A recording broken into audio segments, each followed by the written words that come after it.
अस्सलाम वालेकुम। एक कॉमन गलती हम लोग जो हमेशा करते हैं वो ये कि जब भी हम लिंक रोड से हाईवे को ज्वाइन करते हैं या यू टर्न लेते हैं या कोई भी छोटे रोड से बड़े रोड को ज्वाइन करते हैं, मतलब नए रोड को जैसे ही हम ज्वाइन करते हैं तो हमें वहाँ पे 1 सेकंड के लिए रुकना होता है। ठीक है, आप मुझे बताएं कोई रुकता है?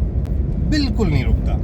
यू टर्न पे हम ऐसे आके इधर उधर देखते हुए रुकने की जहमत नहीं करेंगे, ऐसे ही चलती गाड़ी में देखेंगे बगैर रुके इन वन गो हम यू टर्न ले लेंगे। ठीक है, रुकेंगे नहीं वहाँ पे। हालांकि ये रूल है, आप जब भी ड्राइविंग टेस्ट देने जाते हो ना, जब आप रोड टेस्ट देते हो तो वहाँ पे ये चीज़ें आपकी चेक की जाती है। यू टर्न से गुजारा जाता है, वहाँ पे वो देखते हैं कि भाई ये रुकता है या नहीं रुकता है। हालांकि ट्रैफिक बिल्कुल भी नहीं होती, लेकिन फिर भी वो चेक करते हैं।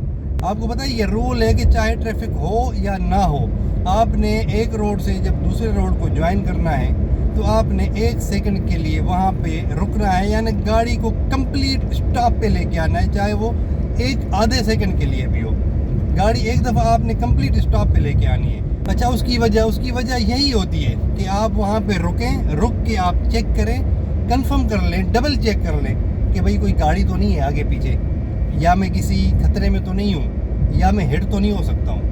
बस यही चीज़ होती है, यही सेफ्टी की वजह से ये रूल्स बनाए जाते हैं, और जिनको हम फॉलो नहीं करते हैं उसका मतलब ये है कि हमें अपनी सेफ्टी अजीज़ नहीं है। अगर आप लोग इन रूल्स को फॉलो करोगे इसका मतलब ये है कि आपको सेफ्टी अजीज़ है, अपने लिए भी और दूसरों के लिए भी। अभी मुझे बताएं कौन कौन इस रूल को फॉलो करता है। मुझे पता है 90% लोग इस रूल को फॉलो नहीं करते। मैं भी कभी कभी इस रूल को फॉलो करने में रह जाता हूँ। मैं ऑनेस्टली अगर मैं बताऊँ, कभी कभी, हमेशा नहीं, लेकिन मैं हमेशा ख्याल करता हूँ कि जो लाइफ सेविंग रूल्स है ना उनको लाजमी फॉलो करूँ। जैसे सीट बेल्ट हो गया, जैसे इंडिकेटर हो गया, जिस तरह लाइट्स का इस्तेमाल हो गया, जिस तरह मैकेनिकली मैंने अपनी गाड़ी को फिट रखना है, टायर्स का हो गया, मेंटेनेंस हो गई, सारी रूल्स एंड रेगुलेशंस हो गए, स्पीड लिमिट हो गई, मतलब जितने भी रूल्स एंड रेगुलेशंस हैं ना कोशिश करता हूँ मैं फॉलो करूँ, और आपको भी मैं अपील करता हूँ तो फॉलो कर लिया करें। Thank you very much.